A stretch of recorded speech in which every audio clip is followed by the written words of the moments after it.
Expand your vocabulary with our Core 2000 Words ebook. It's free and packed with essential expressions that you'll use on a daily basis. Start building your vocabulary today. Click the link in the description below to download your free Turkish ebook before it's gone.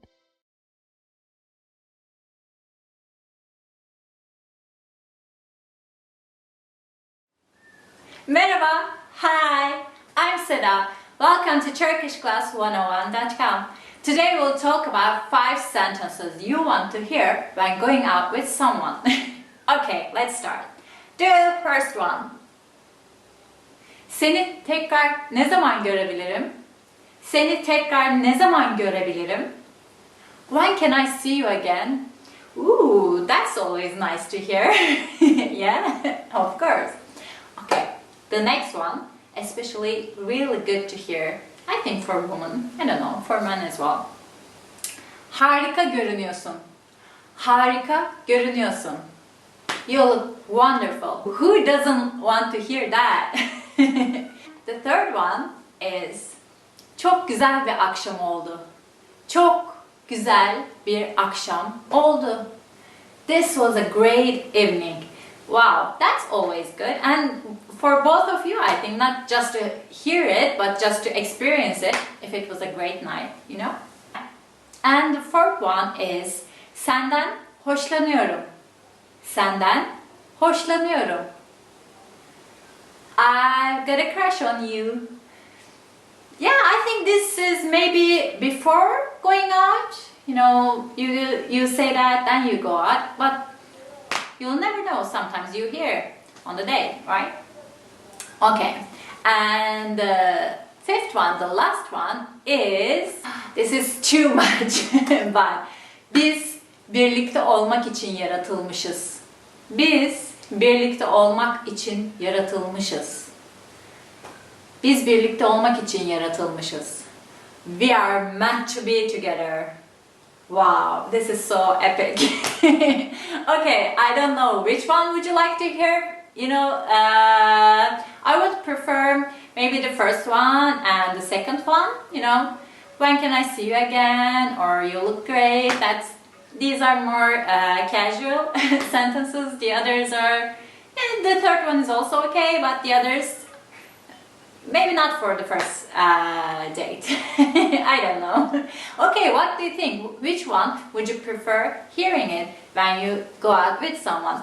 Please leave some comments below, and I will see you the next time. Bye! Bye! Bye, plant! Bye!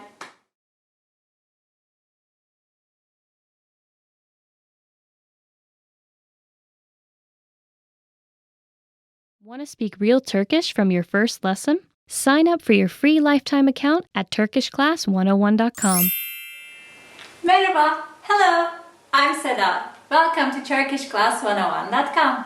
Today we'll talk about 5 most common adverbs of frequency. And here comes the first one. It's her zaman. Her zaman. All the time. Her zaman. Onur'la her zaman tartışıyorsunuz. Onur'la her zaman tartışıyorsunuz. You and Onur fight or argue all the time. The second one is asla. It's never. Asla. Never. Asla boğazlı kazak giyemem. Asla boğazlı kazak giyemem. It is, I can never wear a turtleneck sweater. Actually, that's true. I can never wear turtlenecks. They're too tight for me. I feel like I'm suffocating. And the third one is, let me check. Bazen. Sometimes. Bazen. Bazen. Sometimes. Seni bazen kıskanıyorum. Seni bazen kıskanıyorum. I sometimes envy you. I don't know, you can say that to someone. Generally people think that, but don't say that, but you may say it. Okay, The fourth one, it's nadiren. That's the sound we make actually. Nadiren. Nadiren. Rarely. Sabahları nadiren çay içerim. Sabahları nadiren çay içerim. I rarely drink tea in the morning. It's an interesting sentence actually, because we, the Turkish people, love our Turkish tea with the,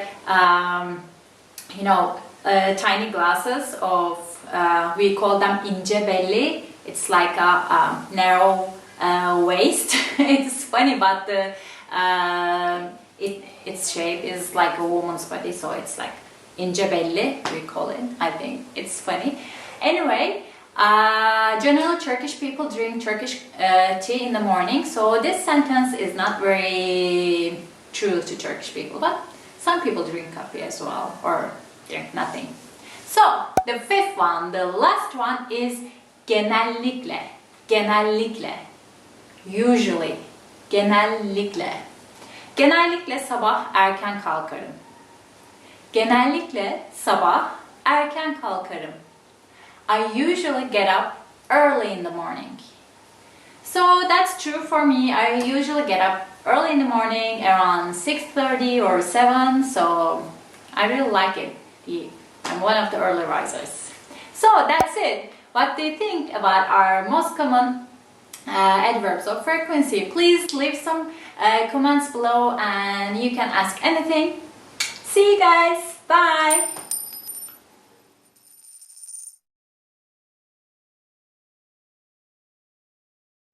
Want to speed up your language learning? Take your very first lesson with us. You'll start speaking in minutes and master real conversations. Sign up for your free lifetime account. Just click the link in the description. Want to speak real Turkish from your first lesson? Sign up for your free lifetime account at turkishclass101.com. Hello. Merhaba. I'm Seda. Ben Seda. Welcome to turkishclass101.com.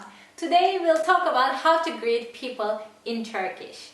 So the hi's and hellos are the basics, the most basic stuff in any language, and there are some nuances to learn to sound more like natives, and today we'll talk about those small nuances as well. So I'll give you a lot of tips.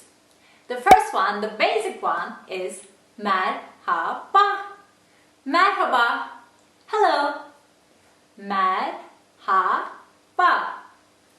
The thing is, Turkish, the modern Turkish is coming from Old Turkish, the Ottoman Turkish, which is a mixture of Turkish, Persian, and Arabic. And some words we have from Arabic, and merhaba is one of them. In Arabic, it means hello again. The word is marhaban. I'm not sure if I'm saying it right in Arabic, and it means the root of this word means to widen, to have a relief, and to say merhaba actually means that I wish you relief, I wish you wellness. So it's come from that word wideness, that deep breath. So next time you say merhaba, think about that and send your good thoughts to other person. The other thing about merhaba, sometimes we use it as merhabalar. Merhabalar. It's something like hellos or highs. You say it if you see more than one person. You say hey, hellos, hellos to you. It's something like that. It's okay if you say just merhaba, but generally we say merhabalar, hi to you all. It's like that. And another trick about merhaba, generally in our daily languages we don't focus on that H word that much. Turkish language is not from the throat. We don't speak from the throat as in Arabic or Hebrew or languages like that. So we generally just smoothly say or don't say the word, the sound of, we don't make that sound H. So merhaba is like merhaba. Merhaba. Merhaba. I would just say merhaba. So next time you hear it, don't think about, where's that H? We just ate it.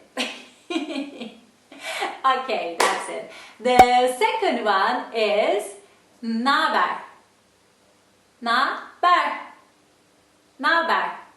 It's something like what's up? Hey, what's up? It's very, very casual. You wouldn't say that to, your, boss or your elderly relative or someone you don't know very well. And it's actually two words combined in one. The original one is ne haber. Ne haber, which means what news.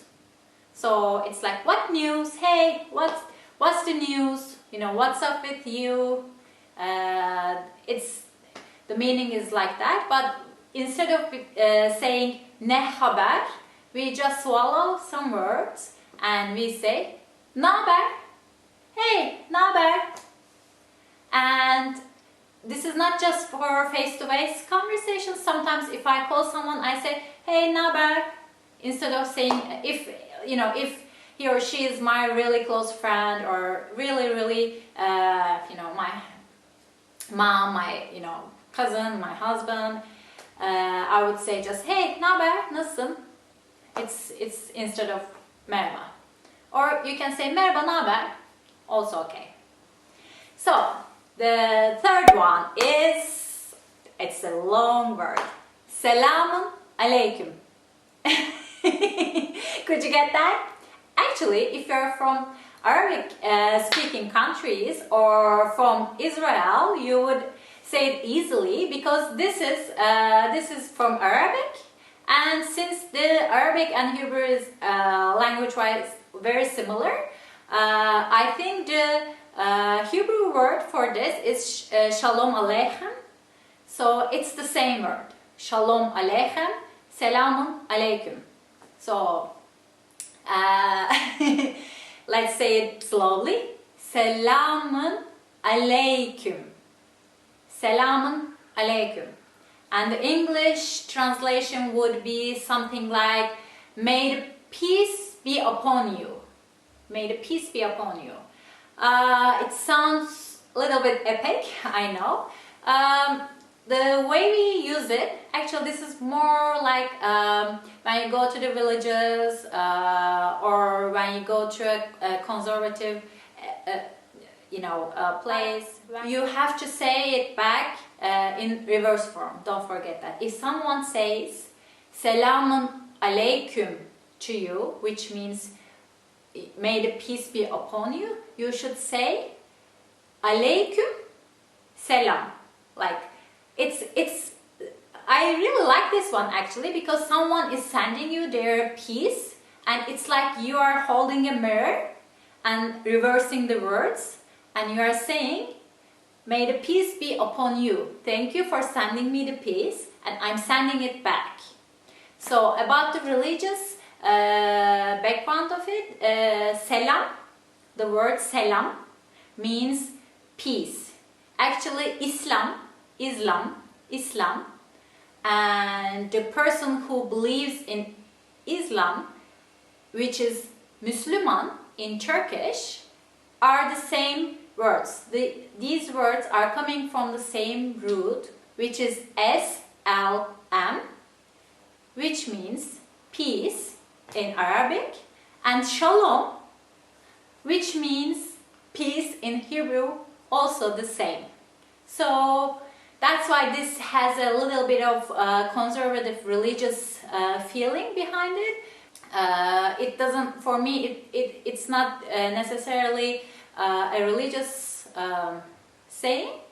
I don't know if you like it. Some people don't like it. I like it. And if you like it, use it. If you don't like it, it would be really rude when you hear it if you don't turn it back. If you don't say aleyküm selam, that will be kind of rude. You don't have to say this by yourself. You can just say merhaba. But if someone says selamun aleyküm, you would say aleyküm selam. And this gesture is generally how you use it. You put your generally right hand on your heart and you say selamun aleyküm and they say aleyküm selam. So that's it. The third one is, actually, you know this one because it's selam. If the previous one is too complicated for you, then you can just use selam, which means peace. Just say selam, selam, selam, like peace. And you can mix it with other words. Merhaba, selam. We can just use it together. Or selam, naber. It's like peace, what's up. We use it like that. This is more like more modern, and we use it without the religious or conservative context. And all the people, like everybody uses it. Selam, selam, selam, selam. You can use it on the phone like selam, selam, hey. So don't forget to use selam. Okay, the next one is, this is a very specific time. Hello. It's good morning. It's günaydın. Günaydın. Günaydın. Günaydın. Good morning. So, you know, you use this whenever you use good morning, of course in the morning. Just know this, günaydın means that the day is bright. So it's actually two words. Gün means day, aydın means bright. So you put them together and it makes günaydın. It's like all the greeting words in Turkish. It's like a good, you are sending a good vibe, you are sending good wishes, like may your day be bright, may your day be blessed, or maybe in, you know, the peace be upon you. It's like all, you are sending good wishes and you are getting good wishes. It's very important to send these good wishes to other people. So next time, if you get up and or you are outside in the morning and you see someone, you say günaydın. Okay, the next one is tünaydın. Tünaydın. Good afternoon. Tünaydın. This is a weird word that we don't actually use a lot, and I don't use it actually. So you may be asking why you are using it, because we use this word as a as a joke. Because tün, this is like the previous word günaydın. Tün, this one is tün plus aydın. It makes tünaydın. It means that the literal translation is this: may your roosting time bright. So it's funny. I don't know why we say it, but maybe may your roosting time bright. Because it's funny, we are not using it anymore, but it's a classical joke of Turkish teachers. If you're at school and you're like, when you're listening, you're getting a little bit sleepy and you put your head on the desk, and for example, the teacher calls my name, he says Seda, and I'm like, what's going on? And the teacher says tünaydın Seda, meaning that you were sleeping and you just woke up. It's like günaydın, like as if it's in the morning, but I'm sleeping and it's not in the morning and I'm not in my bed. So it's like tünaydın, come on, don't sleep. So we use it in this context instead of saying tünaydın, but it's okay if you say tünaydın. Yeah, I'm not sure. If you say tünaydın, it would be proper, but it would be a little bit weird. So don't say it or say it, I don't know. Anyway, the other one is iyi akşamlar. İyi akşamlar. It's good evening. İyi akşamlar. So, iyi means good. Akşamlar means evenings. It's in plural form. So you say this obviously in the evening time.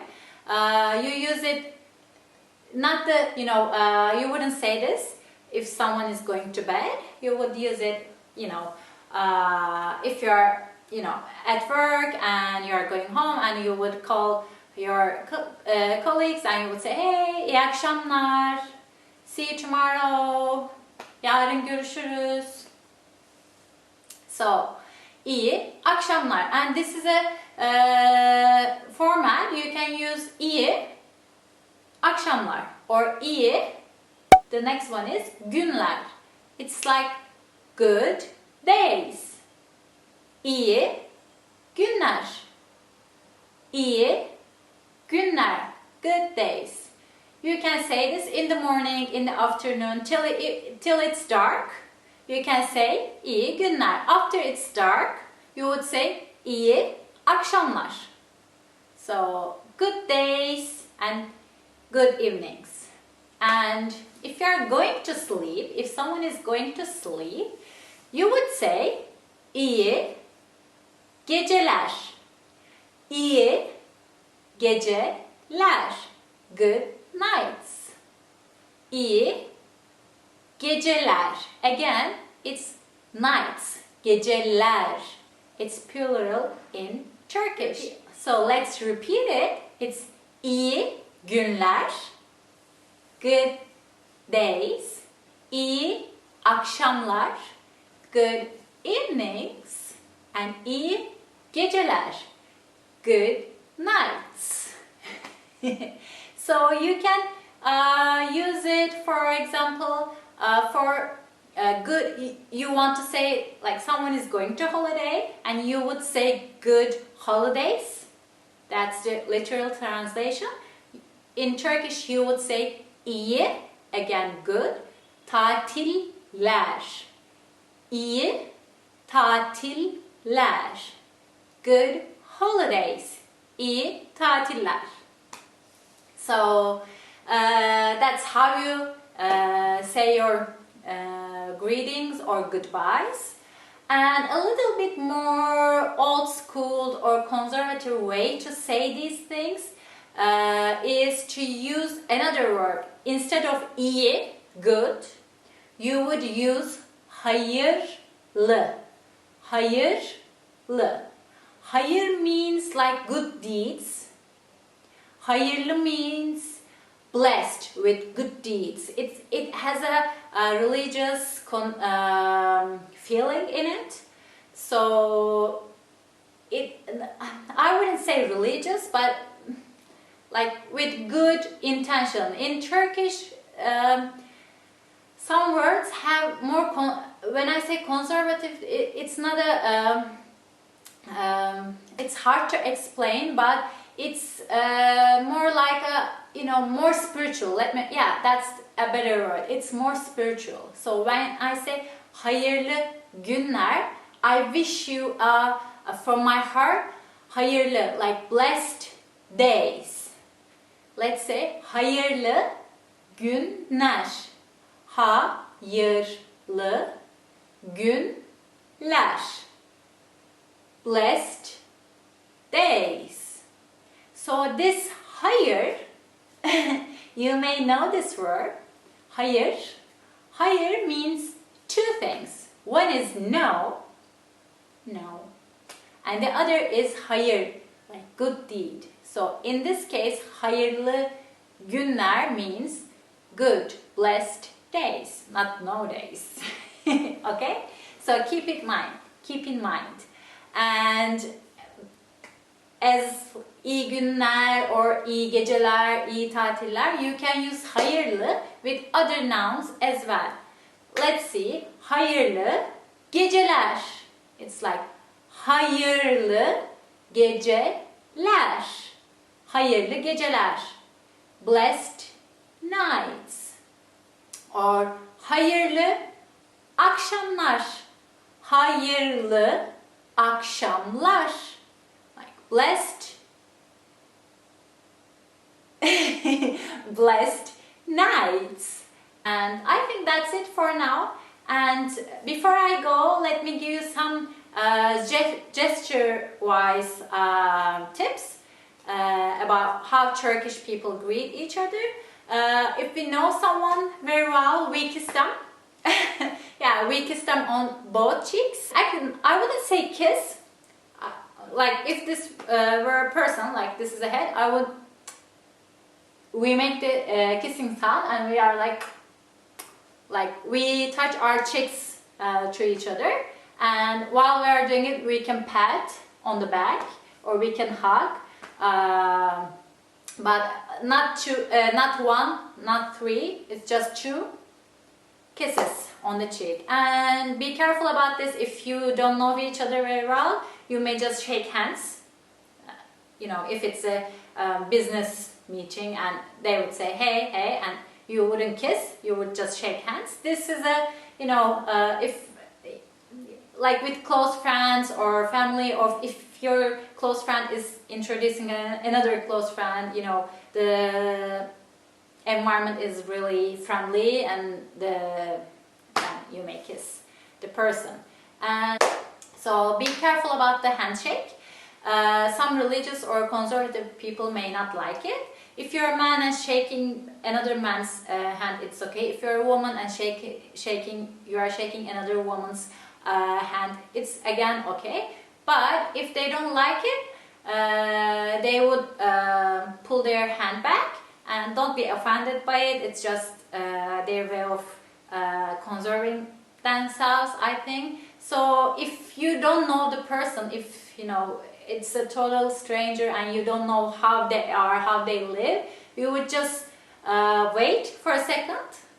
After you say your hellos and your greetings, you would wait a second, and you can watch if they are, you know, showing their hand. If it's a woman, if you're a man and if it's a woman in front of you and she is, you know, getting ready to shake your hand, it's okay, then you can shake it, or vice versa. If you're a man, if you're a woman and that's a man in front of you, like if he's showing his hand, then it's okay, you can shake it. If not, you know, don't push it, don't offend any people, just respect, and you can just do this.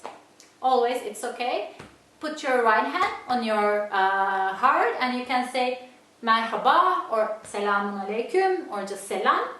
Then it's okay, then you don't offend anyone.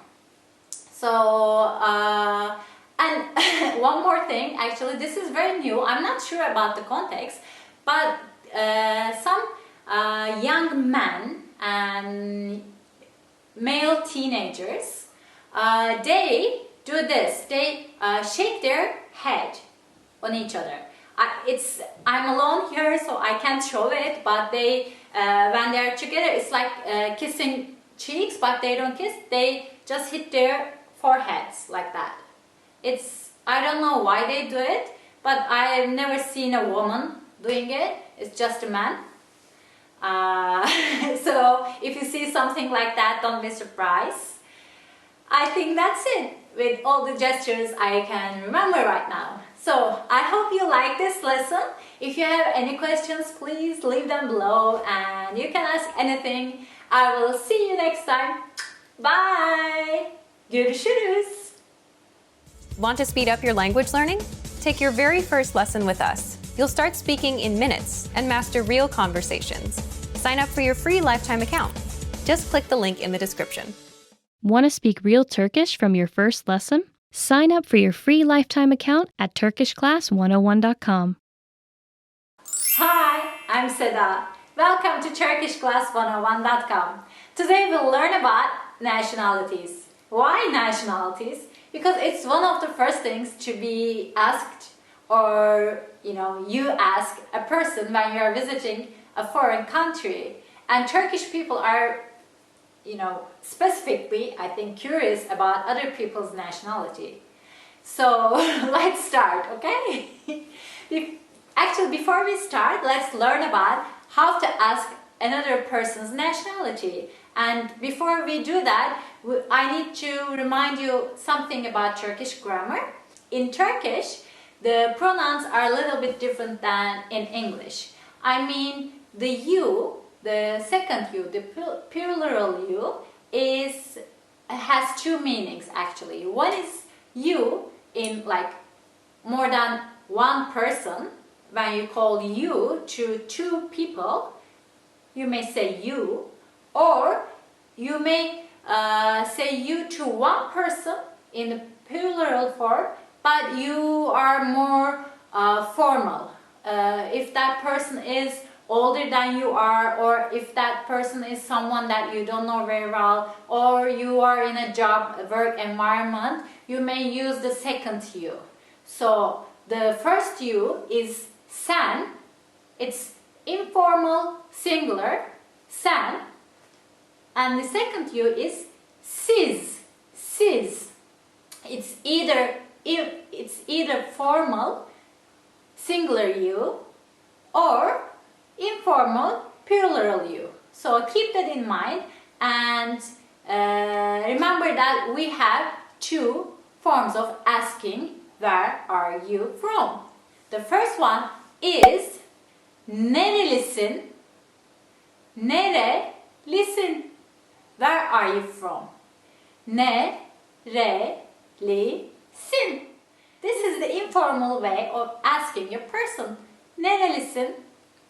And the second one is nerelisiniz? Nerelisiniz? Again, where are you from? Nerelisiniz? This is either asking more than one person, like where are you all from? Or asking one person but that you don't know very well, or you want to be formal for some reason, then you would say nerelisiniz. And if someone in Turkey or someone who is speaking Turkish asks only you nerelisiniz, you would understand that that person is being very polite to you. Since you don't have anybody with you, you are just one person, it means that the speaker is being polite. So keep that in mind. Now we know that we can say nerelisin or nerelisiniz to ask about nationality. And now let's see how we answer. For example, in English, if someone asks where are you from, I would say I am from Turkey, which means that I answer with my country. My answer is my country. Where are you from? Because the question is that. And I would say I am from Turkey. But in Turkish, when someone asks you where are you from, you would say I am Turk. That's how we answer. So let's see Turkish examples. Türküm. Nerelisin? Türküm. I am a Turk. Türküm. Or ben Türküm. Türküm. Again, we'll have to talk about grammar a little bit here. In Turkish, there is no separate verb for to be. In English, it's to be verb is am, is, are, and you can easily spot it in a sentence. I am from Turkey. He is from Turkey. They are from Turkey. You can spot am, is, are there. But in Turkish, we add the to be verb to the noun, to the nationality. In this case, to Turk. So I say Türk. That is the to be verb here. I know it can be a little confusing, but you'll get it when we talk more about other examples. to be verb in Turkish takes the form of a suffix, which is added to the noun. So instead of I am, we say im, yim,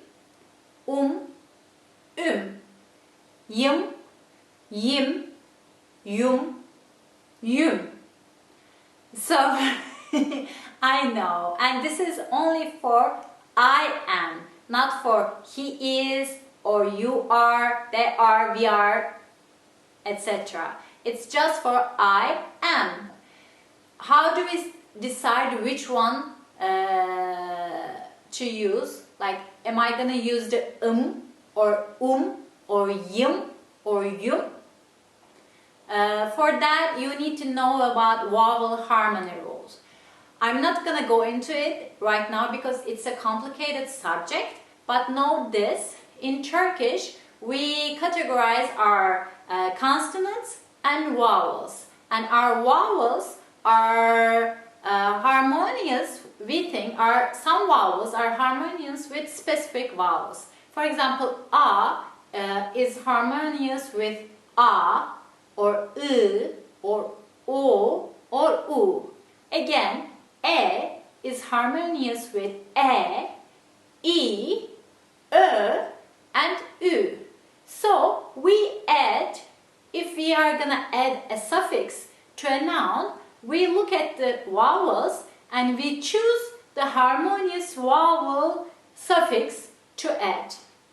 It may be confusing at first, as I said it before, but it will get easier. And I already mentioned about yum, yim suffixes as well. What about that y at the beginning?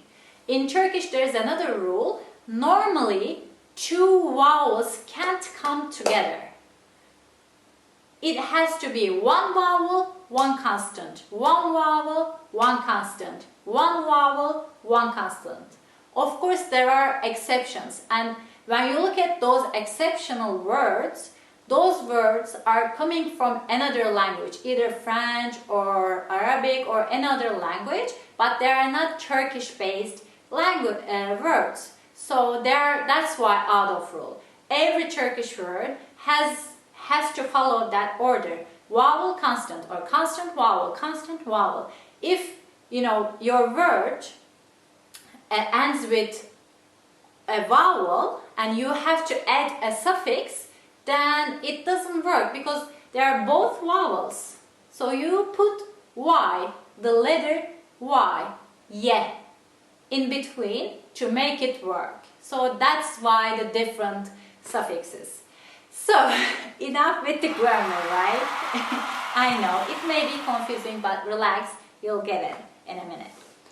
Anyway, let's look at our examples so we get used to the suffixes. For example, if I want to say, I am an American, I'm American, I would say, Amerikalıyım. Amerikalıyım. Amerikalıyım. Don't forget, this is an answer to where are you from? Like normally you would say I'm from America in English, but in Turkish you say Amerikalıyım. Or İranlıyım. İranlıyım. I'm from Iran. İranlıyım. Or Güney Amerikalıyım. Güney Amerikalıyım. Güney Amerikalıyım. I am from South Africa, or I am South African in English. Another example, Koreliyim. Koreliyim. I am from Korea, or I am Korean. Another example, Çinliyim. Çinliyim. I am from China, or I am Chinese.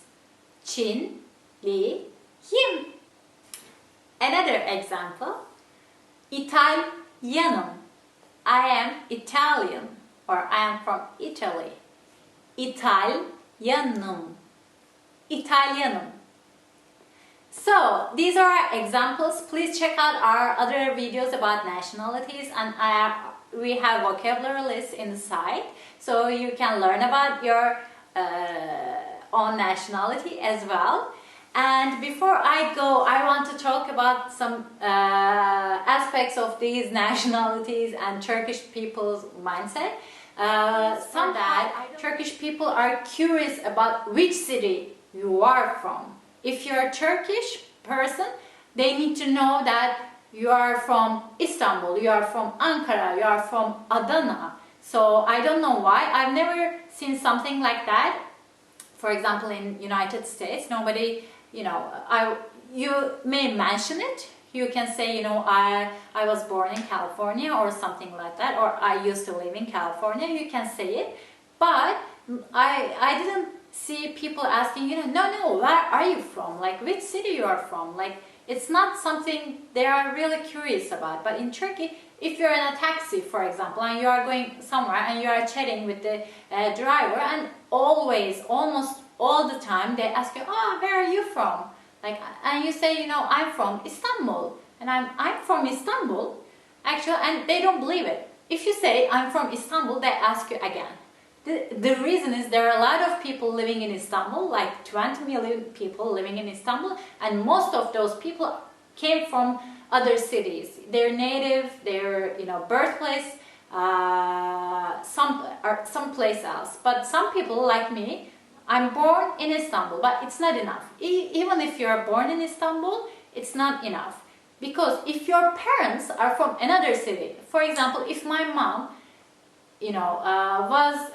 if my mom is from Izmir, then it means that I'm from Izmir. Or if my father is from Ankara, that means I'm from Ankara, not from Istanbul. Where are my roots coming here, And my parents are also from Istanbul. They were born in Istanbul, and my grandparents are from Istanbul as well. So this fact confuses very many people. So they keep asking, like, no, where are you actually from? And I said, no, I'm from Istanbul. And at some point, I decided to answer that, one of my parents are from, relatives are from Izmir. So I only now answer, yeah, I'm from Istanbul, my parents are from Izmir, and they feel relaxed because they know where I am from. I don't know why the obsession, but you may get, that's why keep in mind that you may get asked a lot of your nationality, which city, which country, why you're here. Turkish people are very curious. Don't be offended by it. It's just the way we are, I think. Okay guys, I hope you liked the lesson. If you have any questions, please leave them below. And if you want to comment about your nationality, or if you have funny stories about nationalities, if you were, in Turkey and you had a, funny experience with the taxi drivers, please leave the comments below, and I will see you next time. Bye! Want to speed up your language learning? Take your very first lesson with us. You'll start speaking in minutes and master real conversations. Sign up for your free lifetime account. Just click the link in the description. Want to speak real Turkish from your first lesson? Sign up for your free lifetime account at turkishclass101.com. Hello, merhaba. Welcome to turkishclass101.com. I'm Seda. Today we'll learn how to count in Turkish. Don't worry, it's easy. Generally, people get intimidated about learning the numbers, but in Turkish it's not that complicated. So let's start, okay? 1 bir 2 2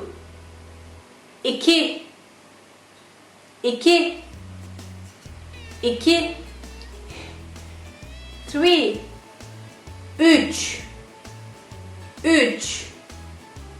3 4 4 4 4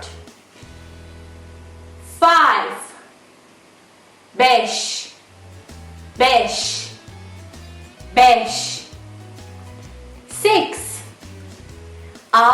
6 6 7 7 7 7 8 8 8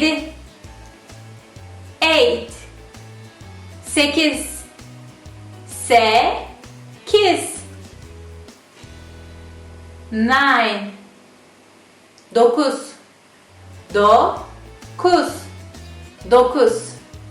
and 10 10 10. See, it's easy. Now let's count together. 1 2 3 4 5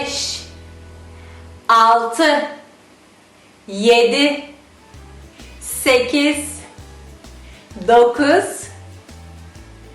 10. Very good job. Okay, now you know how to count till 10. And from 10 to 100, it's really easy in Turkish. You just need to learn the 10, 20, 30 numbers. Then you just add the numbers you already know. So let's start with 10. We already know it. 10 is 10. Yes. So if you want to say, for example, 11, we add 10 and 1 together in Turkish. First we say 10, then we say 1, and it makes 11. So there's no new number for 11 as in English. So it is 11, 11, 11, 11. So let's go like that. What was 2 in Turkish? It was 2. 2. 2. So we put 10 on 2 on 2 on 2. Yes, very good. So let's count together from 10 to 19, okay? 11, 11,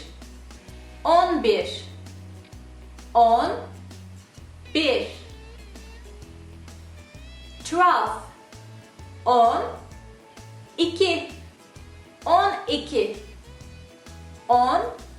12, 13, 14, 14, 14, 15, 15, 15, 15,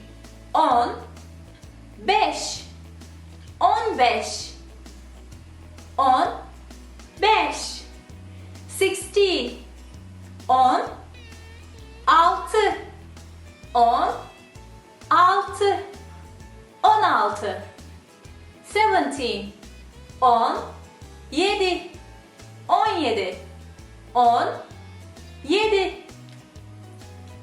17,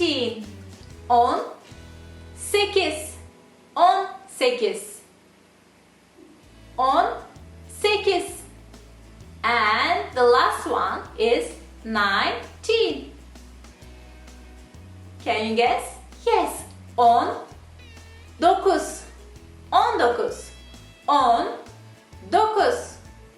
19, 19. So let's count a little bit faster together. 11, 12, 13, 14,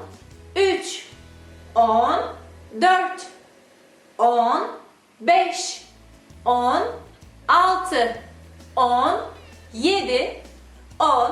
16, 17, 19. Very good. Now this is the rule, and you can use this rule for all the numbers for 25, 37, 48. You just need to know those numbers, then you add the other numbers. Let's learn 20, okay? 20, 20, 20, 21, 20 and 30. 30.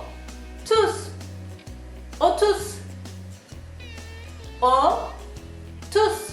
30 and 40. 40. 40 and 50. 50.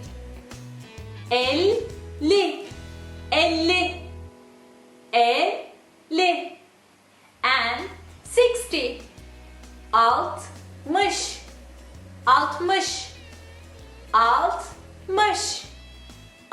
60 and 70.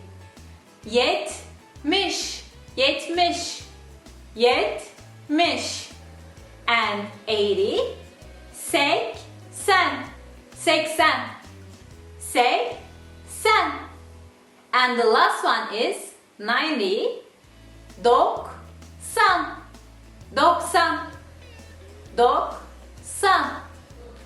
And now let's go over it from 20 to 90, okay? 20, 30, 40, 50, 60, 70, 80, 90. And that's it. When you know these numbers, you can make any number you want. Let's try to make 25. We add 20, then 5 together. 25. 25. 25. Okay, let's make 72. How to make it? First 70, then 2. Okay? 72. 72. Or let's make 91. 91. 91. Or 64. 64.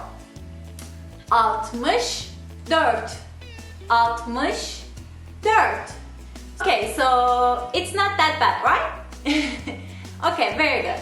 Now we need to learn the hundreds and thousands. But don't worry, you just need to learn 2 words. For hundreds, you just need to know 100 because you will edit 1 and 100, 2 and 100, 3 and 100. It's like in English, and for the thousand, you need to learn 1000, 1000, 2000, 3000. So you just need to learn 2 more new words. For 100, we say use.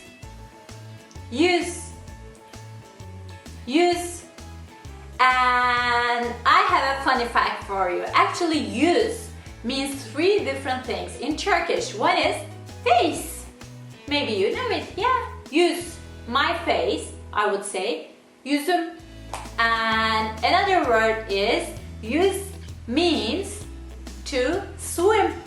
Yeah, add 100. I know they're not connected at all. They just have the same word for different meanings. We sometimes have that in Turkish. So let's practice together, okay? We know use. So if you want to say 200, we would say 200. Or if you want to say 500, we would say 500. And it goes like that. And for 1000, we have the word bin. Bin. And again, bin means also to ride or to, it means to ride. For example, ata binmek, to ride a horse. So if you see bin in a regular sentence, don't get confused about it. But the rest is the same. We add the number, then we say bin, then we make that big number. For example, let's say 5000, we just add 5000. 5000. 5000. Or let's say 9000. 9000. 1000. 9000. Okay, now we are, the new year is 2020. So if we want to say 2020, how would we say it? 2020. Okay, let's try some other date. Let's say we want to say 1982. Okay? As a year, it's 1982. We would say 1982. 1982.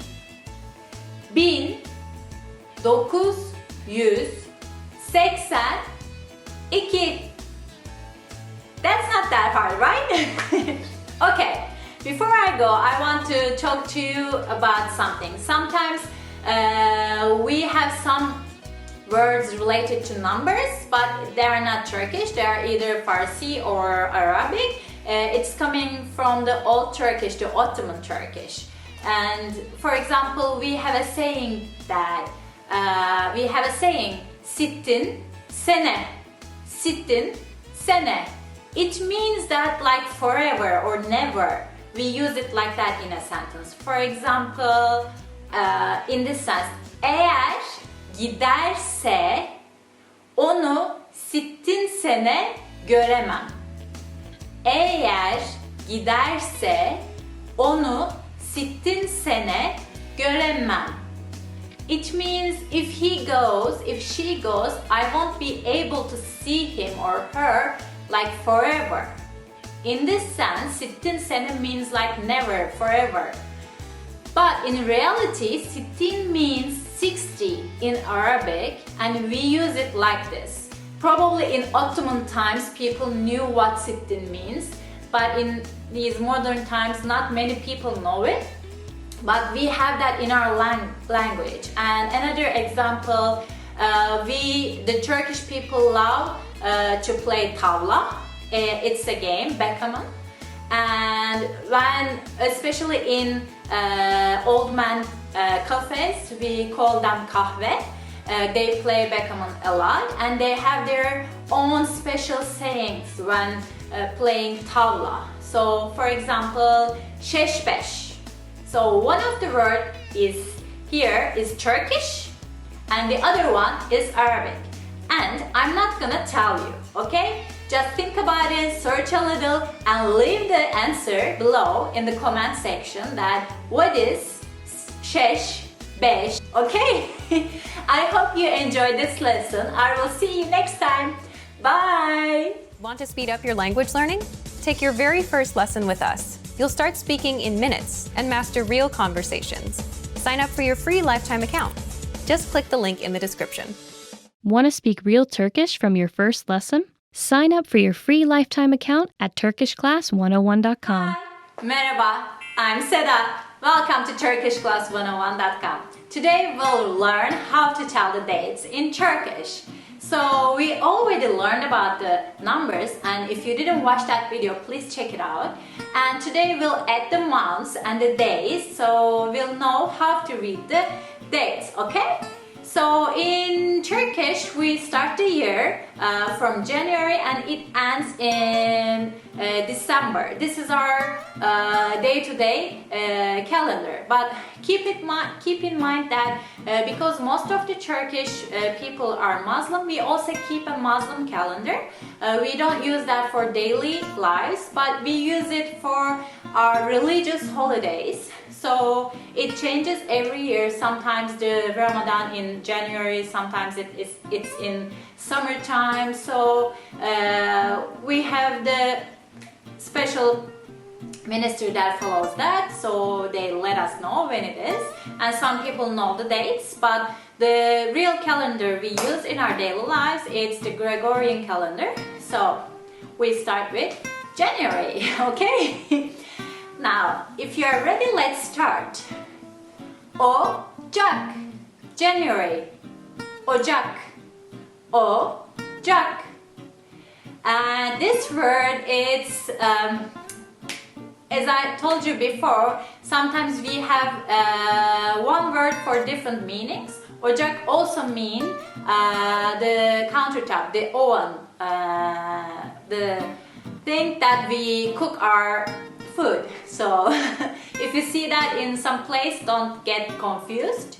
But January is also Ocak. So February is Şubat, Şubat, Şubat. And March is Mart, Mart, Mart. And April is Nisan, Nisan, Nisan. And May is Mayıs, Mayıs, Mayıs. And June is Haziran, Haziran, Haziran.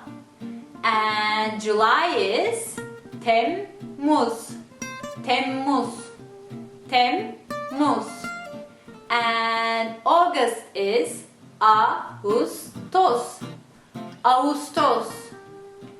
And with the soft G sound, I know that you may have trouble saying it because it's really hard to say it. That it's not a exact sound, but generally it blends with the vowels before and after it. So Ağustos, I make the sound W, but it's like I'm making the A and the U longer when I'm saying it.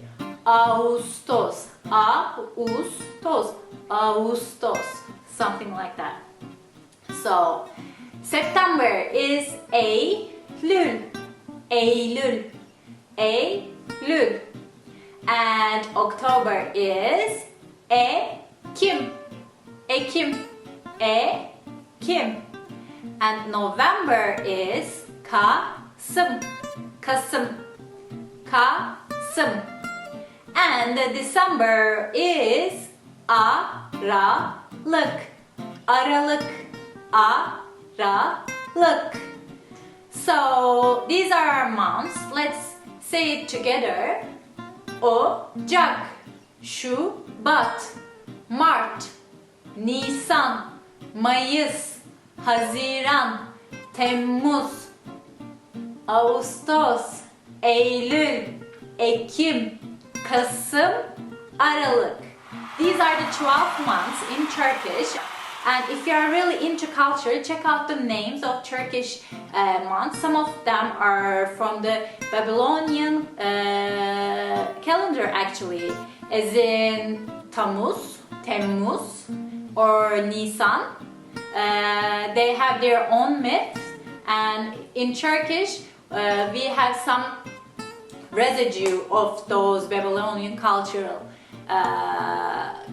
in our language. So I really like about this when learning and teaching language, to see the bits and pieces of other cultures in the language you are speaking of. So if you are into it, check it out. Okay, let's continue with our lesson. And now you know the months and we need to learn the days. And in Turkish again, because we use the Gregorian calendar, we start our week on Monday. So let's start with it. We say Pazartesi, Pazartesi, Pazartesi, Pazartesi. This is actually one word, but it's combined from two words.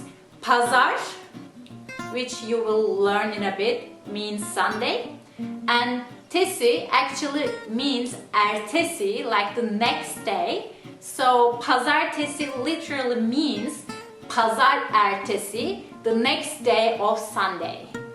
So it doesn't have a new name, it's just the next day of Sunday. It's funny, but it's true. So, and Tuesday is salı, salı, salı, salı. And Wednesday is çarşamba, çarşamba, çarşamba, çarşamba. And Thursday is Perşembe. Perşembe. Perşembe. Perşembe. And Friday is Cuma. Cuma. Cuma. Cuma. And this is also interesting because this word is coming from Arabic. The letters C and M, J and M in Turkish. We have, for example, different words with that. Cem, it's a male name that we have in Turkish. Or cami means mosque. Or cemevi, which is a religious place for another sect of Muslims. These all have the same meaning. It means to come together. It's a day of coming together because Juma is a special day for Muslims. So this day is named Juma. And also when people say Juma, they may mean to go to a Friday praying. In Muslim cultures, man goes to the mosque to pray together on Friday. They're supposed to go. So if you're in Turkey and if you hear that we are going to Friday, it means that they are going to a Friday prayer in the mosque. So keep in mind. Okay, so let's see the other day. It's Saturday and in Turkish it's Cumartesi. Cumartesi. Cumartesi. And this is the same with Pazartesi. It's Cuma and Ertesi. It means the next day of Friday. Cumartesi. And the last day it's Sunday. Pazar. Pazar. Pazar. Pazar. And another funny thing, Pazar also means a farmer's market. We have Pazars everywhere in every small district of the city. So for example, we have Pazartesi Pazarı. It means that Monday farmer's market. Or we have Pazar Pazarı. It's like Sunday's farmer's market. Or Wednesday Sunday's market. It's Çarşamba Pazarı. These pazars are at the different districts of the city, so you can buy clothes, or it's not just for food, clothes like shoes, whatever you want, you can find it in the farmers market. I really like them. Okay, so we learned about the days of the week, we learned about the months of the year, so we also know the numbers, yeah? And now we can say the dates, right? In Turkish, if you are writing, this is on when writing, if you are writing a specific date, then you need to use capital letters with the month and the day. For example, for Sunday and February. But if you are just saying the month or saying the day without being specific, then you need to use lowercase letter. Okay? Just keep that in mind. So the rule is, first you say the number, which day we are in a month, then the month, then the year. And if you want to add the day, then at the end you say the day, okay?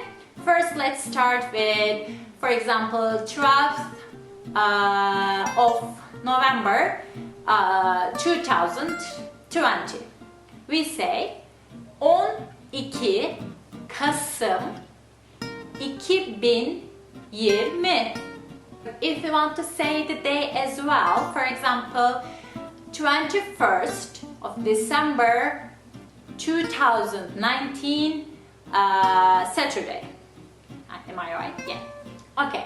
So, 21 Aralık 2019 Cumartesi. Okay, another date. And let's try this. 24th of February 980. 24 Şubat 1980. 84. And let's try another one. 10th of January 1955. 10 Ocak 1955.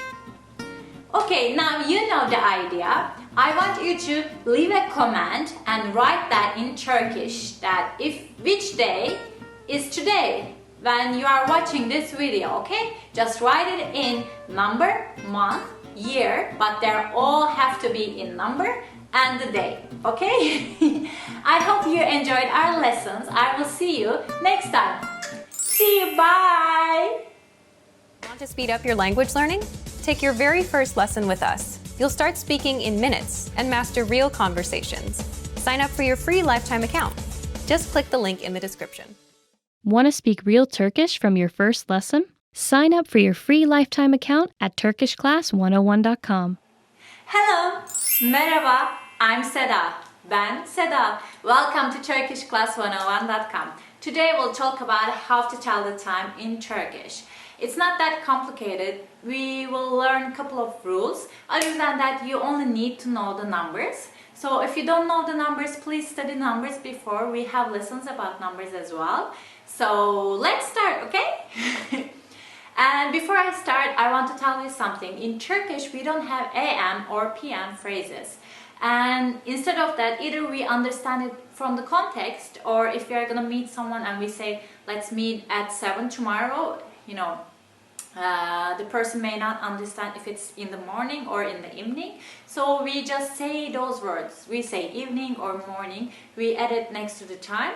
So we make sure that the person understands and doesn't wait for us for long hours. So first let's go over on that. I have my notes.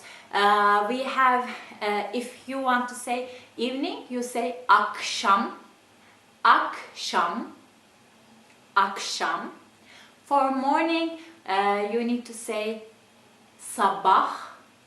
Sabah. Sabah. For afternoon, sometimes we say, for example, 2 in the afternoon, we say öğleden sonra. Öğleden sonra. Öğleden sonra. And we have a specific time we talk about. It's like between after 4 p.m. till 6:30. It's a specific time for us. We say akşam üzeri. Akşam üzeri. It's something like about to be the evening. It's like it's between afternoon, evening, that time scale.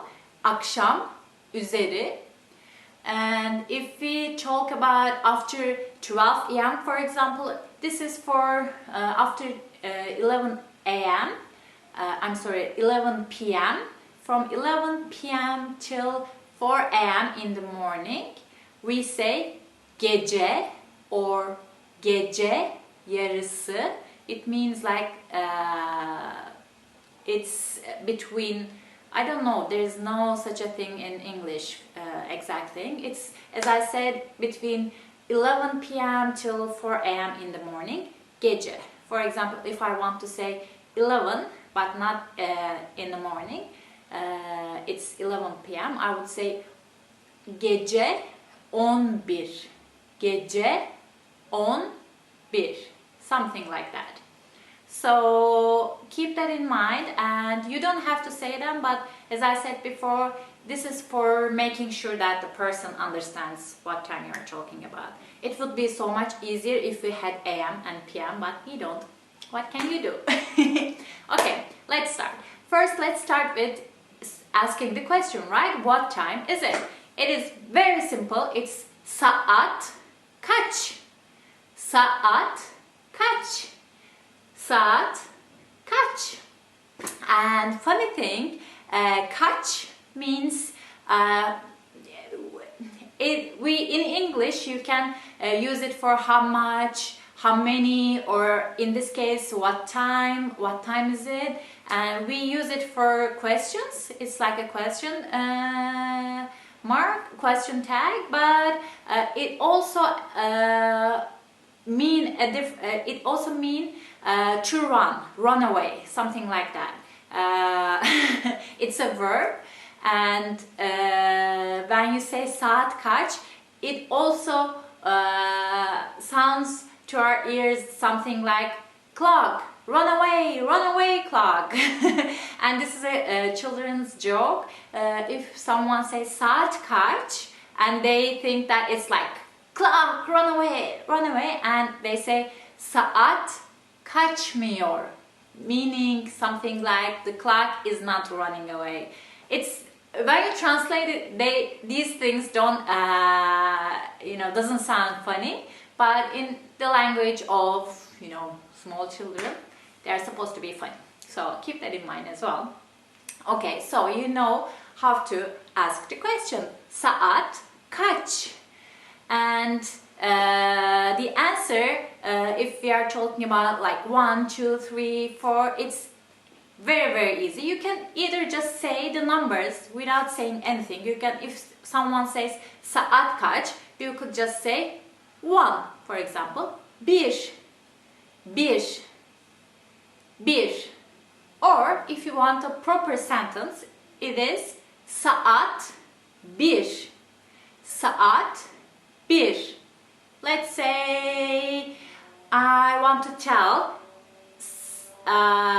it's 3. Can you say? Let's wait. You know the numbers? Yes. Let's wait a second. Yeah. Okay, that's it. Okay, I'm saying it. Saat 3. Saat 3. Saat 3. It's easy. It's saat 3, saat 4, saat 5. Just that. You don't even have to say saat in this sense. And with the half an hour, for example, 1:30, 2:30, it's again very simple. You just add buçuk. Buçuk means half. Buçuk. Buçuk. It's a funny word when you hear it. Yeah, I know. Buçuk. Buçuk. Half. So, if you want to say, for example, it's 7:30, we would say 7:30. 7:30. 7:30. Or if you want to say 5:30, we would say, what would we say? 5:30. 5:30. 5:30. Okay, now let's try 11:30. Let's wait a couple of seconds. I'm giving you time. Yes, time. 11:30. What was 11 in Turkish? 11:30. 11:30. Saat kaç? 11:30. So that's it. Already you can say the 1, 2, 3 or 1:30, 2:30, 3:30. It's easy. Now comes the tricky part. If you want to talk about how many past time and to time, I couldn't find the words to explain it, but I will in a bit. Let's check my example. Okay, if you want to talk about past the hour, we have a formula, we have a rule. First we put the hour, okay? First the hour. Then we add some letters. It's either I, U, or Ü. What decides which letter will go there? It's Turkish vowel harmony rules. I'm sorry, I know it's a little bit complicated, but you have to know this rule. This rule goes everywhere. When you want to speak Turkish, you have to think about Turkish vowel harmony rules all the time. So, according to the word, we add one of these letters. And don't forget, in Turkish, normally as a rule, two vowels can't come together. So, A and A can't come together. If they come together, you have to put a buffer letter in between. In this case, we have to add the letter Y, in between. So, if our number ends with a vowel, in the case of, for example, 2, so we have to add the buffer letter Y in between because of the rule. And you may ask, Seda, then why you have the word time or clock with two vowel letters, saat? That would be a very good question. It's because some of the words are coming from different languages. In this case, saat is coming from the language Arabic. And those words that are coming from other languages doesn't have to follow the rules of Turkish. So you don't try to make this rule to every word you see in Turkish. I know this doesn't help, but it gets it gets easier in time. Don't worry, okay? Turkish is a little bit hard at first, but it gets easier because you get the idea where to put what, and it won't be this scary after some point. So the rule is you add the hour, then one of the letters I said, then the minutes, then you have to say geçiyor, geçiyor, geçiyor. I will put the formula here or here somewhere. You will see it. And geçiyor means it's a conjugated version of the verb to pass, to pass. So the minutes are passing the hour, that's the idea. And the conjugation is in third singular form of present continuous tense. Geçiyor. So let's give you an example. For example, let's say 10 past 3. You can either start with saat again, you can say saat, or you can just say the number, doesn't matter, sounds the same. So saat 3 10 geçiyor. I add ü here because of the Turkish vowel harmony rules. So saat 3'ü 10 geçiyor. Saat 3'ü 10 geçiyor. And sometimes I get the questions of why you are not saying some vowels. Normally, when I speak clearly and slowly, I would say geçiyor. But in my daily life, I would little bit omit, little bit swallow the last letter of R. Okay, I would just say geçiyor, as if there is no R there. So when you are listening to some serious, some native speakers, you would wonder where is this last letter? So the last letter, I just swallow it. I don't know, the daily language is a little bit different.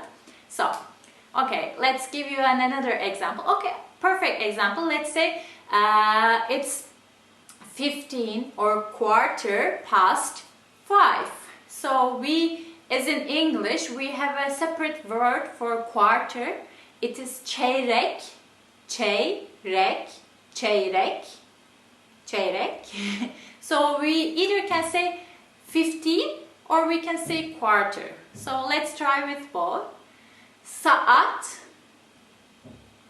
5'i 15 geçiyor. Saat 5'i 15 geçiyor. Saat 5'i 15 geçiyor. Or we can say saat 5'i çeyrek geçiyor. Saat 5'i çeyrek geçiyor. Saat 5'i çeyrek geçiyor. Let's give you another example. It's 20 past, I couldn't find time. It's 20 past 7, let's say that. Let's wait a little. Can you guess it? Can you tell me? 20 past 7. Saat 7'yi, the buffer letter, 20 geçiyor. Saat 7'yi 20 geçiyor. Saat 7'yi 20 geçiyor. That's it. That's the whole rule, okay? Now you got this. And let's go over to the time that the time I couldn't say it. To the time to tell the time to the hour, the 2 hours, as in 10 to 5, as in 5 to 6, things like that. Okay, let's start. We have a rule here as well.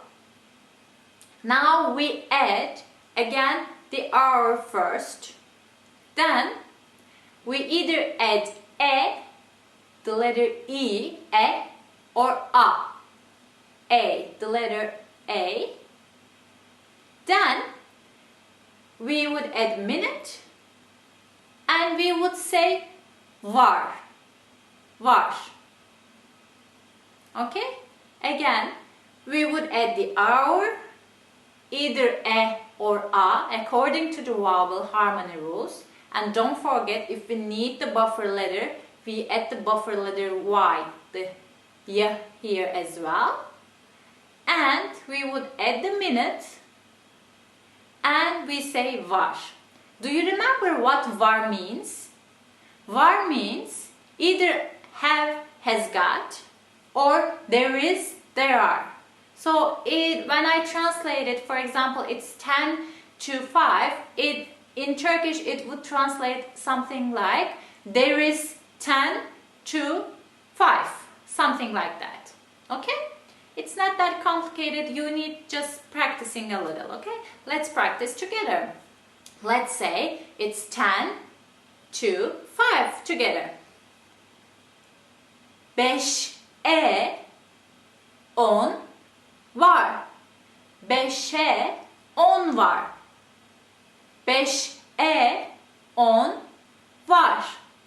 And let's say it's quarter to 7. Again, we could say 15, but generally for time we would say quarter. So it's çeyrek. 7'ye çeyrek var. 7'ye çeyrek var. 7'ye çeyrek var. Okay, let's say 25 to 9. Okay? 9'a 25 var. 9'a 25 var. 9'a 25 var. That's it. Okay, let's practice together. Now I'll tell you a time and you'll try to say it, okay? It's 12:30.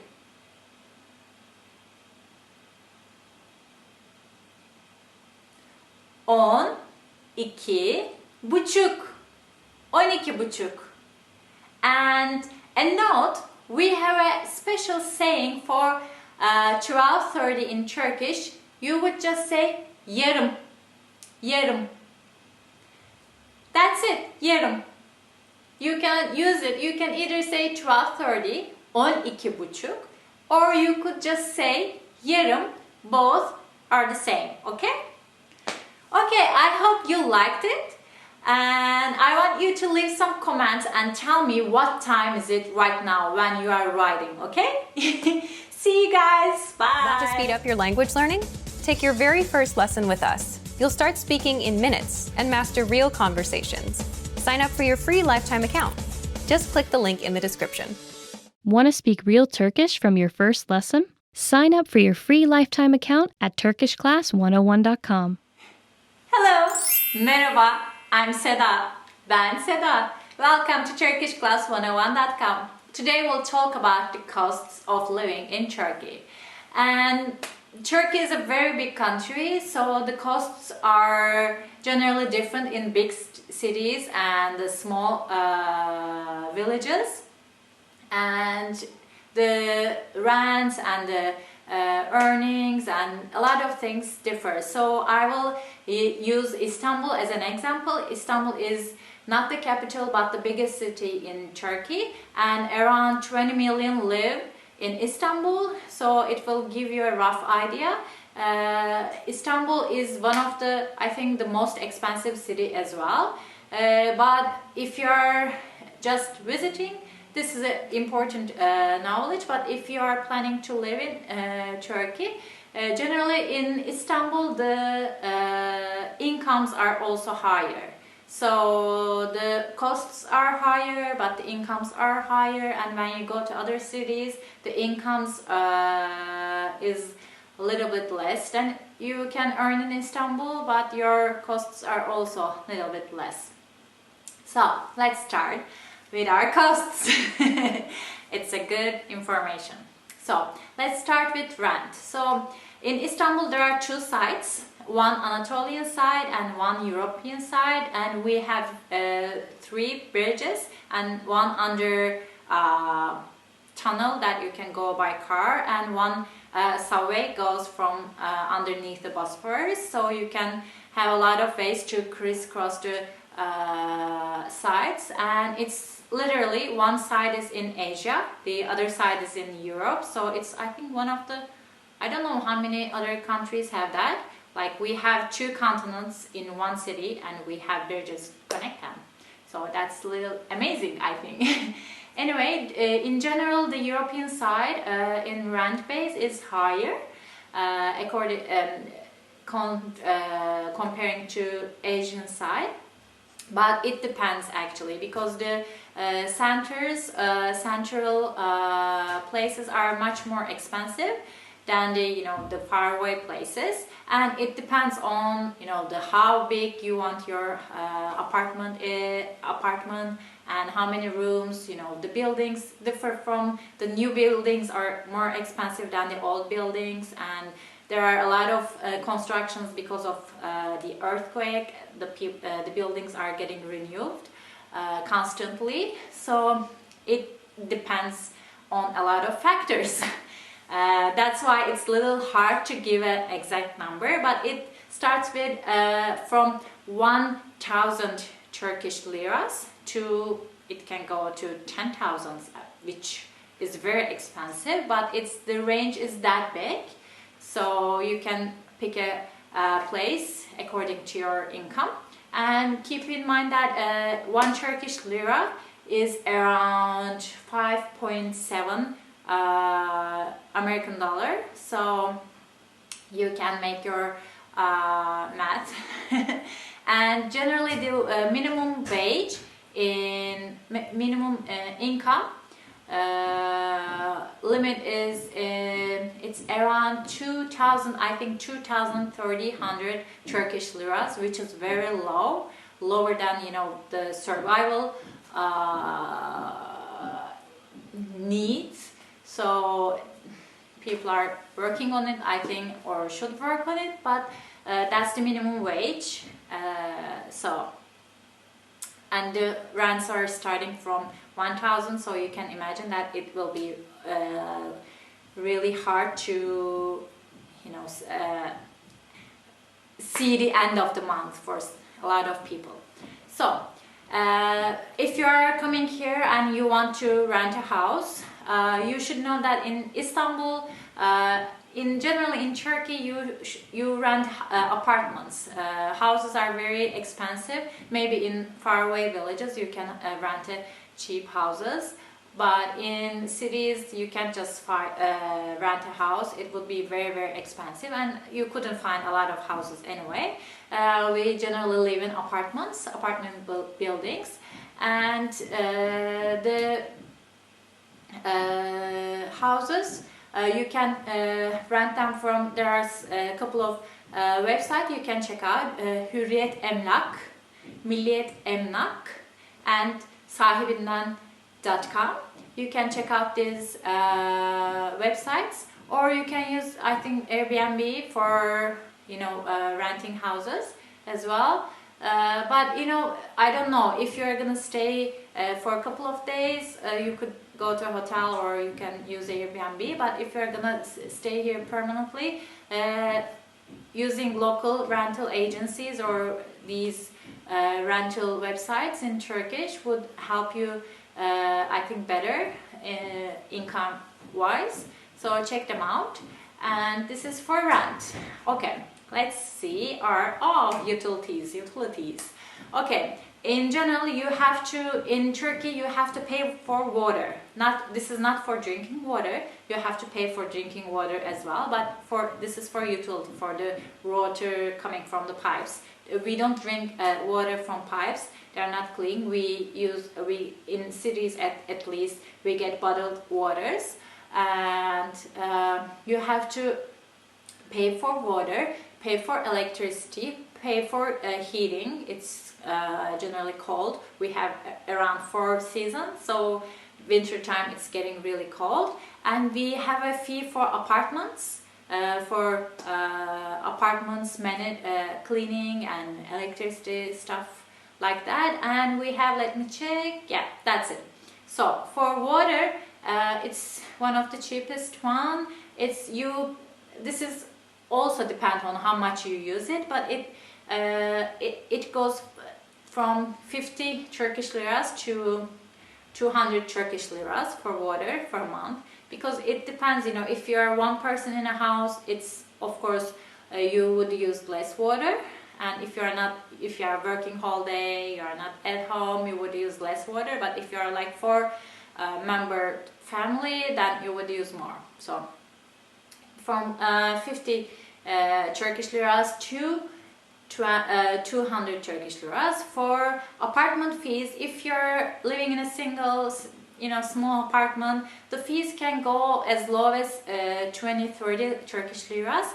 But if you're living in luxury compounds, it can go to like 500 Turkish liras. So that's for apartments. You pay for apartments. They take care of your apartment cleaning. They take care of your trash, and some people come at some time and collect your trash, and they take care of your sometimes security. If it's getting if you pay more, generally security includes, and you things like that. You have to pay for apartment. And heating is killing us. It's so expensive, and we generally in Istanbul, and not all the cities in Turkey, but in big cities we use natural gas, and it's really expensive. It's again up depends on how much you use it. If you're not at home all day and you're just running the heats only for a couple of hours, of course it's not gonna get too high. But if you're using it all day long, then it would get from, I think, let me check my numbers. Yeah, minimum it's around 100 Turkish liras. For two, it goes up to 800 Turkish liras. So it depends on how much you use it. And in some apartments you can control your heating, like you turn it on and turn it off. But in some apartments, the apartment control it, so you don't have any saying on it. So it's like a shared heating. So they calculate the amount for the whole apartments, and then they just divide it to the number. So it depends on the building as well, and how good is the apartment's physical properties. It depends on a lot of factors, but that's the range. And for water heating, some apartments use natural gas for water heating. Some apartments use electricity, so it depends on the apartment as well. And for electricity, it wasn't that expensive, but this year it's much more expensive. So it again depends on how much you use it, but it ranges from, I think it's minimum 100 Turkish liras you get for electricity. So I don't know how much that means. You can calculate the amount, but that's for the utilities and rent. So let's check out some vocabulary. We have rent, right? Rent is in Turkish kira, kira, kira. We have bill. It's fatura, fatura. And we have electricity bill, for example. It is elektrik faturası. Elektrik faturası. Elektrik faturası. We have water bill. It's su faturası. Su faturası. Su faturası. And we have natural gas bill. La la la. Doğal gaz faturası. Doğal gaz faturası. Doğal gaz faturası. And we have the apartment pay, as I told you before. It is aidat. Aidat. So you have your all vocabulary information for rents and utilities. Okay, so let's see what you need in Istanbul. You need to know how much you will spend on transportation, right? If you are living, most of the cities have this card. I don't have it with me right now. I will show you. But we have cards called, if you are living in Istanbul, it's called Istanbul card. If you are living in Izmir, it's called accordingly. And all the cities have their own cards. And you need to use this for public transportation. You can just pay independently, but it would be much more expensive. And let's check the fees, okay? Let's go and come back. As you can see, there is 3 different type of cards. One is full fare, the other is student card, and the other is teacher or social card. The fees are different. And there is also a monthly card which is called blue card. And the blue card prices are also different according to the card type. And you will see here this transfer fares for buses and metro buses. Metro bus is a specific type of bus separate from the traffic lane, which is good because you don't get stuck in the traffic.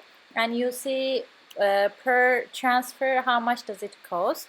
And as you can see, you can also get a free ticket, free electronic ticket, but it's more expensive. So if you are planning to travel a lot in Istanbul or in other cities, it's better to get a card to use it.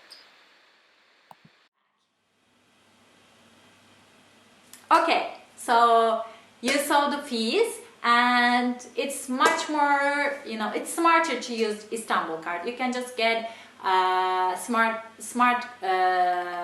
Istanbul cards from bus stops, or you can just order online. That's okay, and use it. And there are also sometimes free passes when you use it. For example, in a time limit, you use the subway, you use the bus and the ferry. Then some of them goes on a free pass. You don't pay anything. But if you don't have the card, you have to pay for them separately. And for students, as I told you before, for students it's so inexpensive. So it's better to get Istanbul card or another city card to use the public transportation. And for Istanbul, the public transportation, I think it's the best way because it's a very crowded city, and there's a lot of traffic jam, and you know, if you use your own car, rent your own car, it's not a very good idea to rent a car in Istanbul. Parking is a problem. You have to pay for parking, and traffic is a problem, and you would go crazy.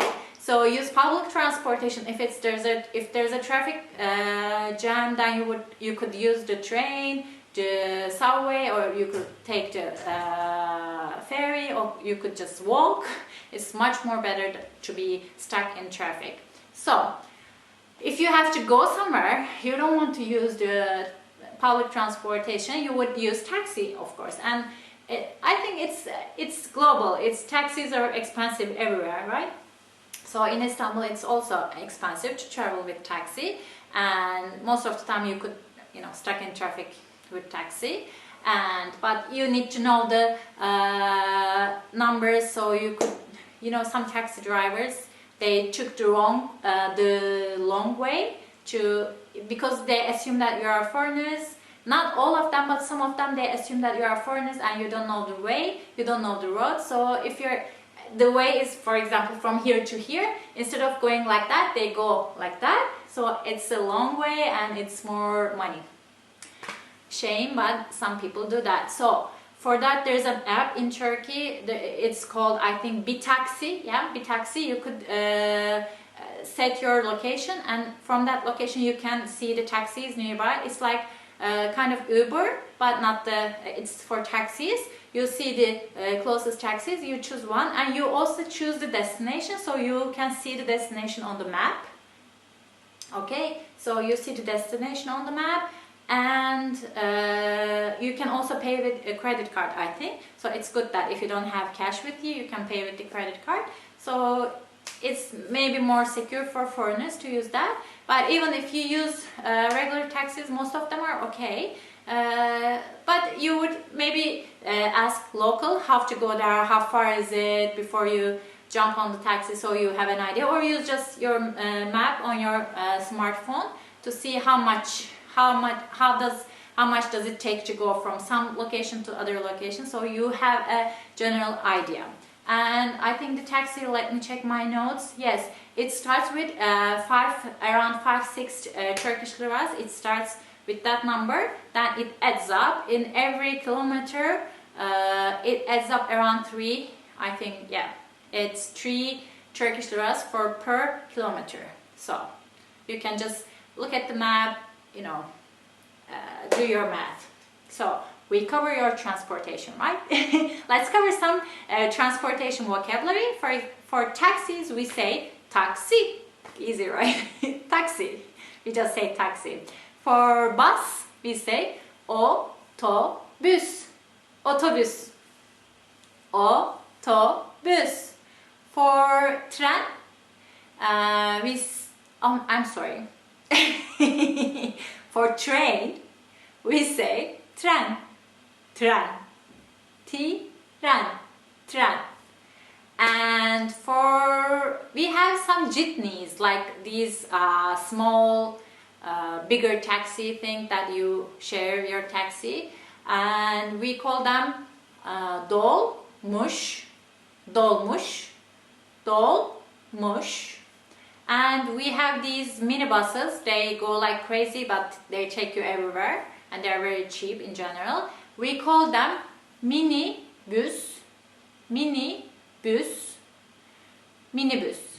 And we have some ferries, because Istanbul is surrounded by sea, and for ferries we say vapur. And let's check. Yeah. For subway we say metro.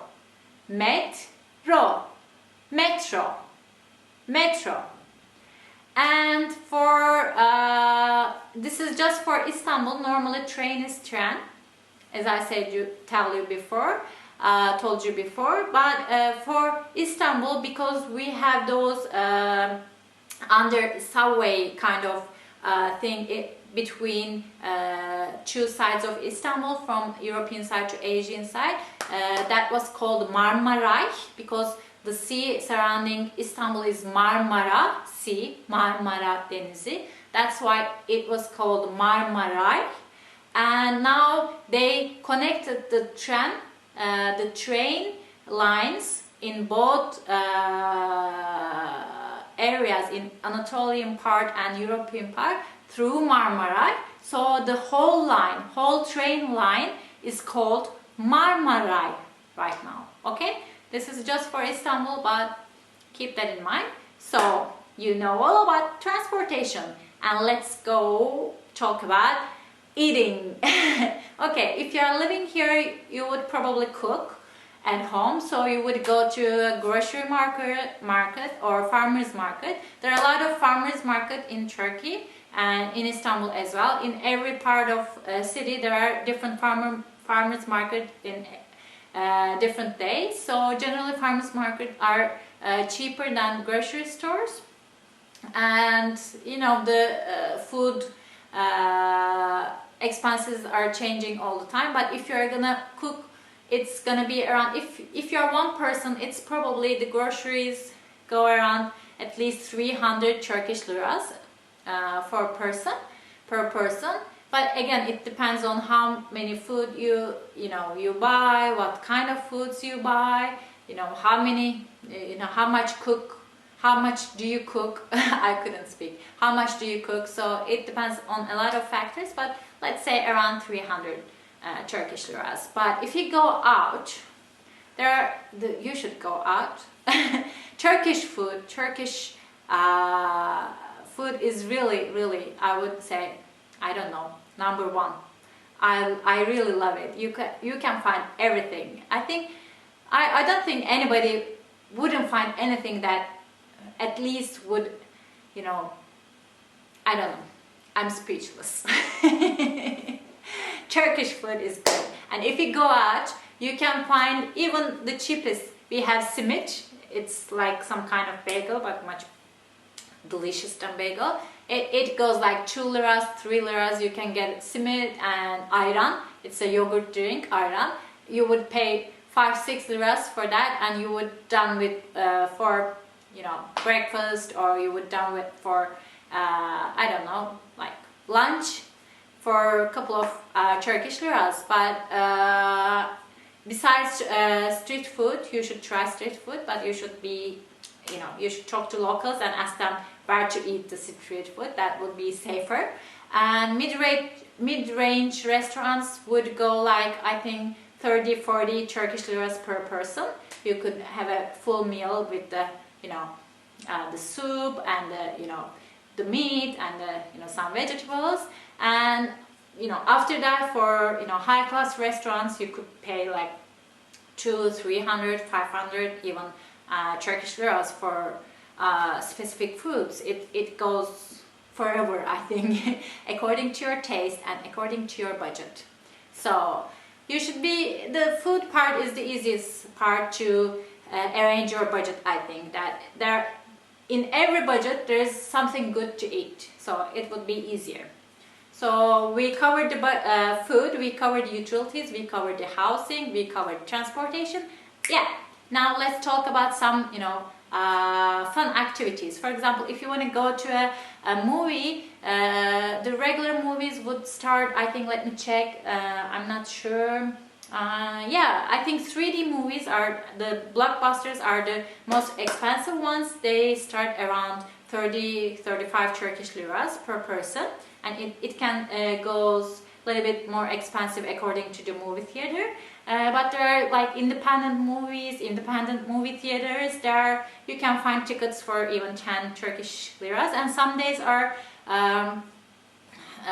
cheaper for students as well. If you are planning to study here, get a student card, because transportation, museums, or like some movie theaters have discounts for students. So that's for the movies. For theaters, it's again, I think it starts from 20-30 Turkish liras. So if you think like euro, and if you change it to euro and all these prices to USD, it's gonna be really cheap. But if you are earning Turkish liras, that you can make a budget thinking these numbers.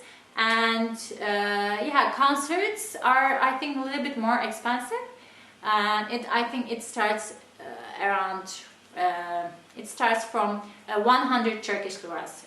It changes according to the, depending on the concert and the place. Maybe some concert would be even cheaper, but generally it would start from 100 Turkish liras, I think. And museums. Some museums are free. You can just go and have a walk and check it out.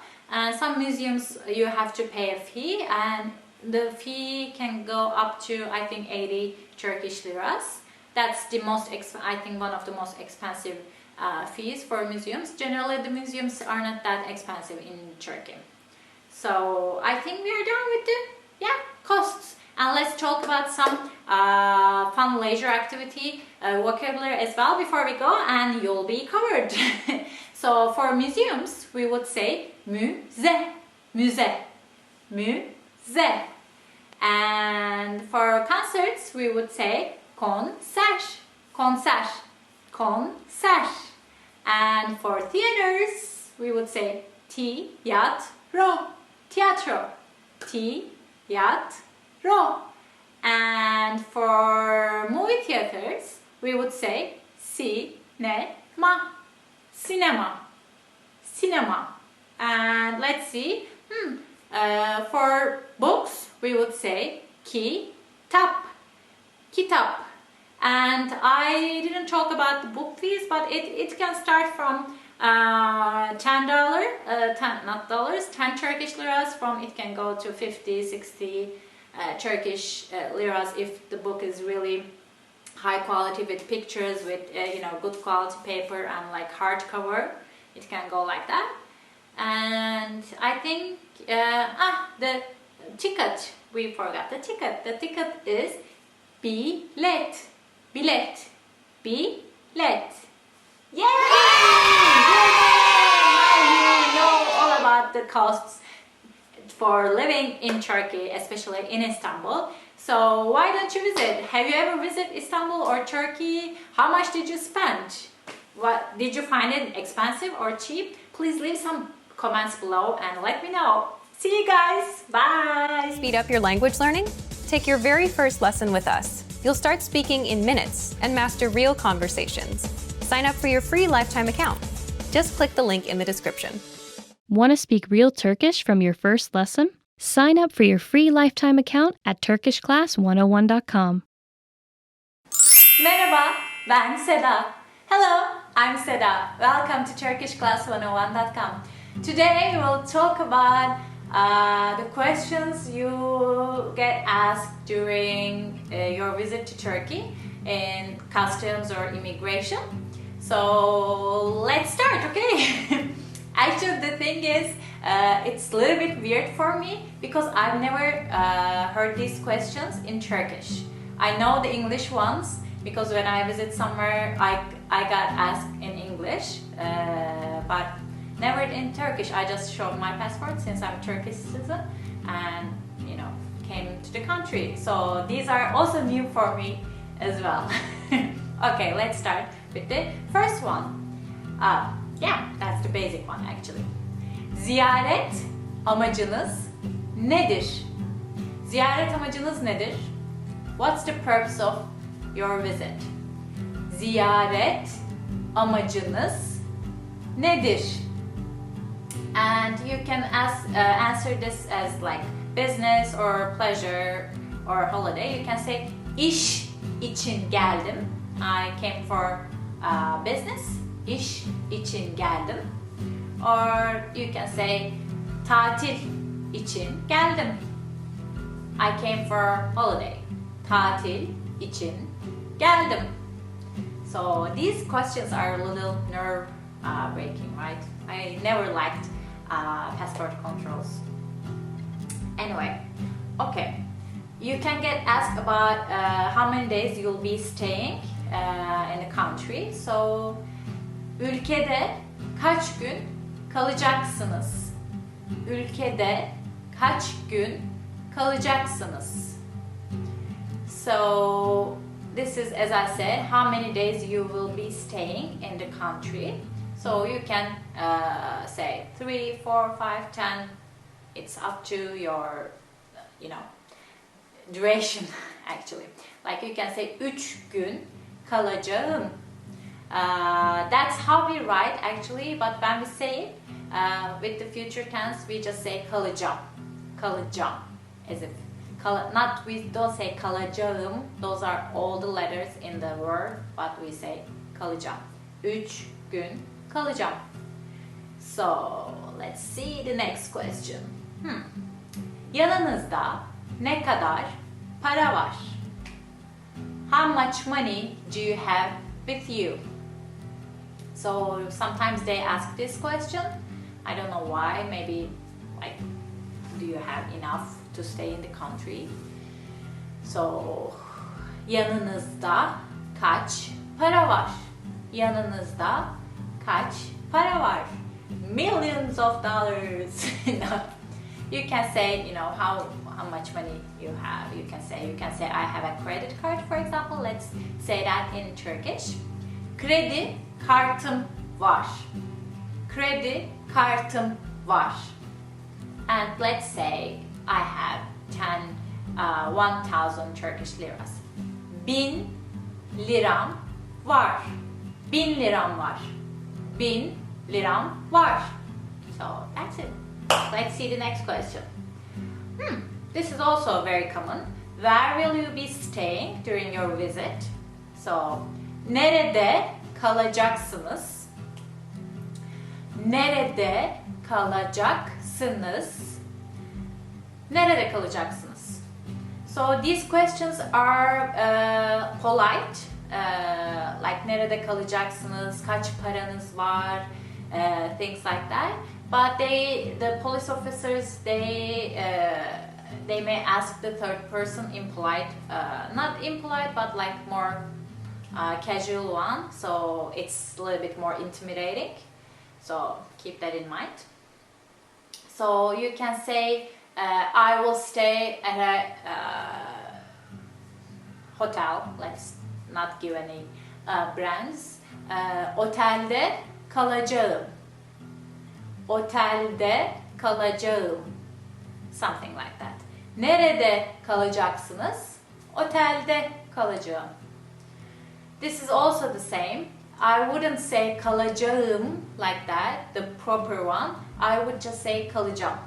Otelde kalacağım. Like that. Let's see the next questions.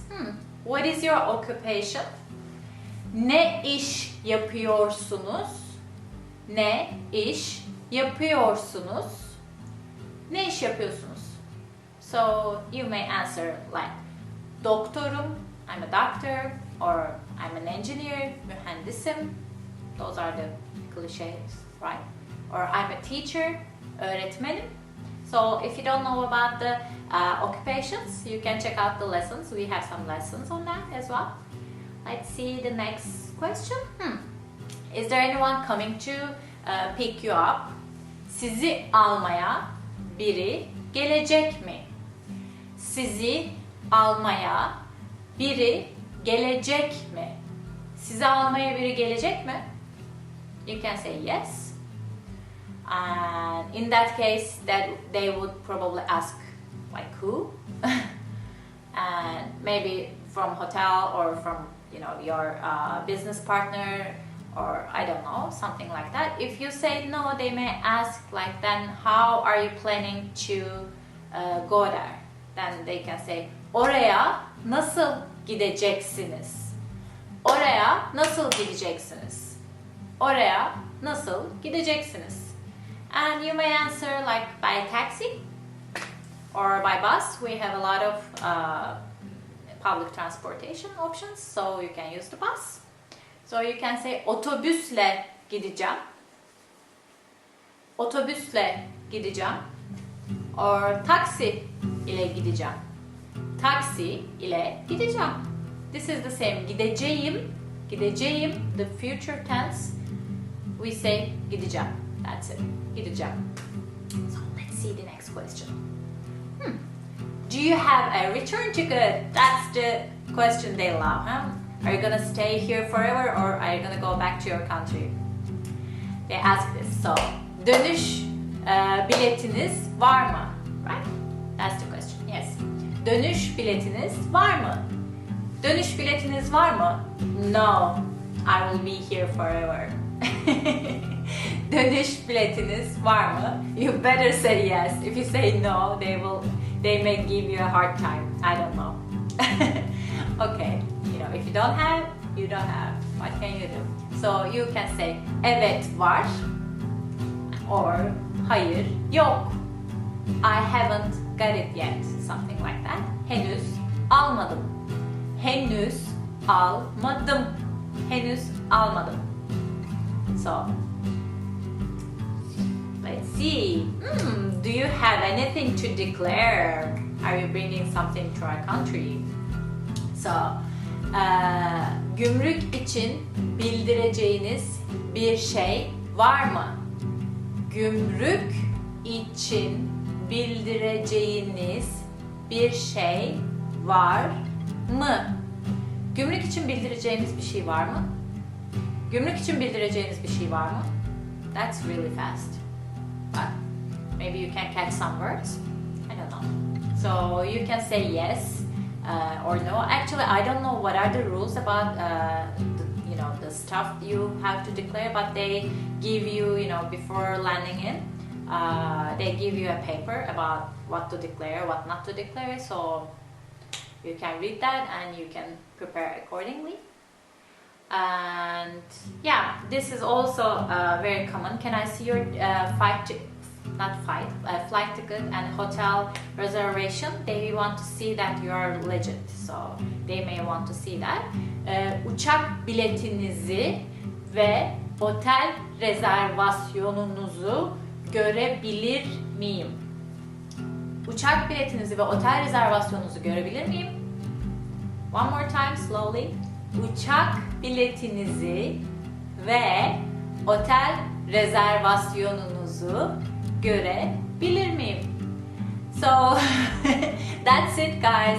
I hope if you come to visit Turkey, you'll have a very easy time to get through the customs and like the passport control and have no trouble, but you will impress the police officer with your Turkish and have fun visiting here. I think that's it, guys. I will see you next time. Leave some comments. Have you ever been to Turkey? Have you ever visited any Turkey city? Which cities did you like? You liked, or like what did you like? What didn't you like about Turkey? Leave some experiences down there, and I will see you next time. Bye. Hoşça kalın. Görüşürüz. Want to speed up your language learning? Take your very first lesson with us. You'll start speaking in minutes and master real conversations. Sign up for your free lifetime account. Just click the link in the description. Expand your vocabulary with our Core 2000 Words ebook. It's free and packed with essential expressions that you'll use on a daily basis. Start building your vocabulary today. Click the link in the description below to download your free Turkish ebook before it's gone.